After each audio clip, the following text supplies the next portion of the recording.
再来看这屏东县的环保局呢，是透过科技执法，最近呢有抓到是有业者趁这天乌乌的时阵，伫咧溪边呢倒大量的废材，过程拢互电杆加录落来，目前已经决定要甲罚钱。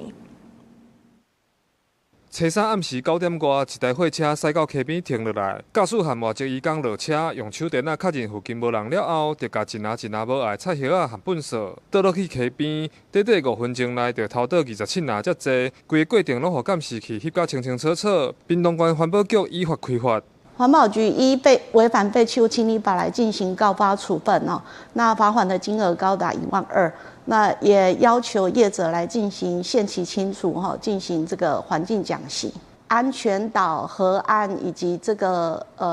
比较难清理的一个范围哈，来加强这个加重处罚。环保局取缔重点以牛潮溪为例，才伫去年用科技执法，就处缔127件乌白蛋粪扫，其中有2件乌白放火，拢是同一人做的。若全屏东县去年总查到1695件，裁罚的金额是352万块。当地里长讲，总监视器了后，乌白道的情形有减少，不过最近感觉又搁增加。都会看到。